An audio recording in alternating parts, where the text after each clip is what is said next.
guys, andito naman tayo sa rooftop magluto ngayon kay maaraw na oh. Hindi na siya umuulan. So dito naman si Mama Jo magluto. Tara, samahan niyo si Mama Jo magluto ng ginataang alimasag at saka hipon. So tara, magharing muna tayo.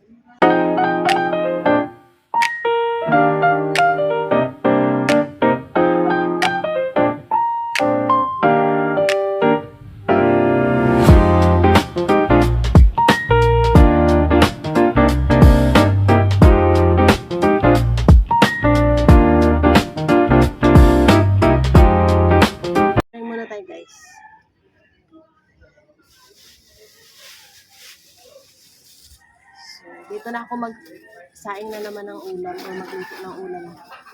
Kasi wala nang ulan. Nung nakaraan kasi doon ako nagluluto. Gawa nang umuulan dito.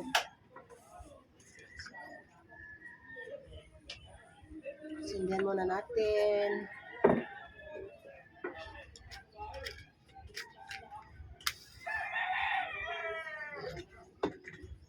Sindihan muna natin. Ayan kawa ang aking ginamit oh. Salang natin. Kasi medyo marami-rami yung ating biniling alimasag. So ito yung ating gata guys.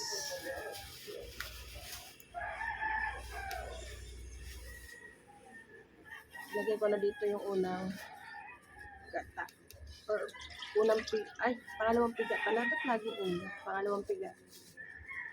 So yung una is mga sa tatok. Nagdiwa tayo ng sibuyas.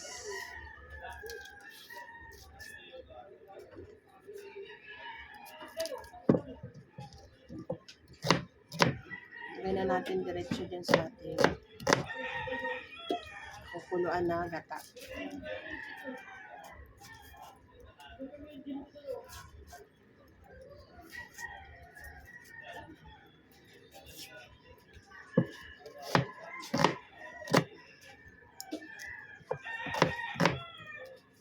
Pagila naman tutukan mo yung gumagalaw sa phone. Ang ingay mo, nag-video na ako. Kasama ko talaga, iniipal din eh.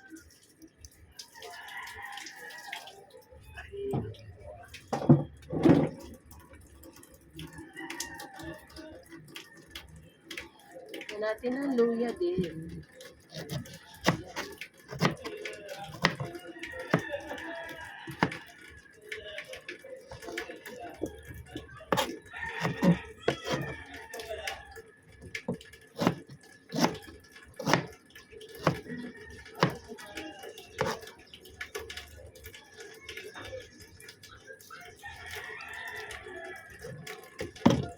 Bawang.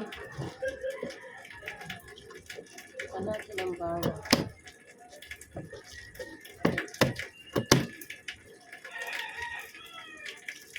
Bawang.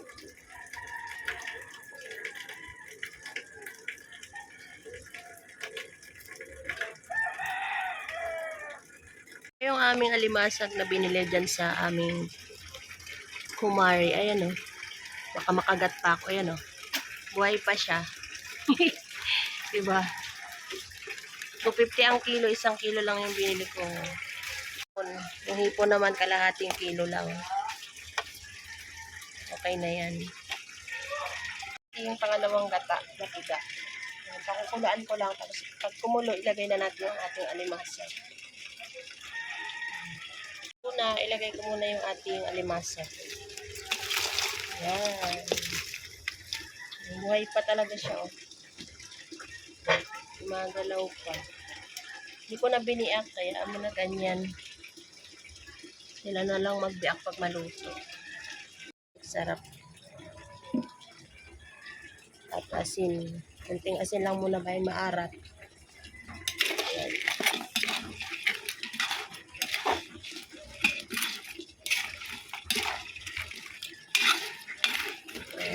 Boy. Guys, lagyan na natin ng paminta. Powder na paminta. Timplahan ko lang agad.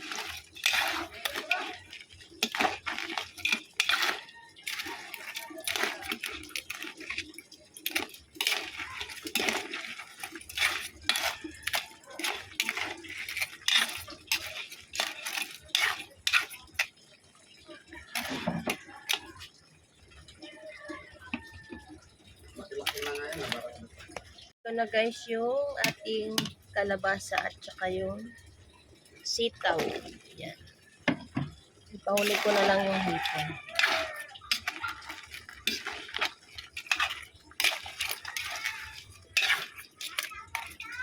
Nilagay ko na yung unang piga na nyug.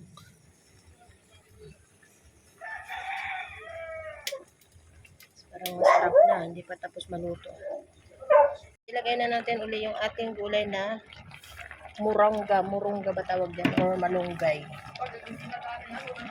Ayan. Malunggay. Yung ating malunggay.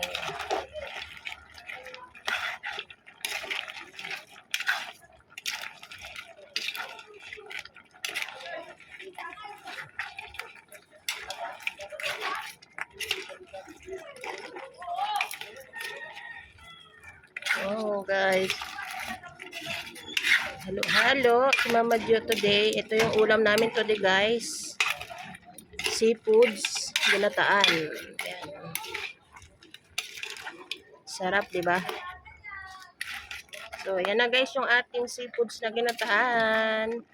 Alimasag at saka hipon na may malunggay at kalabasa sitaw.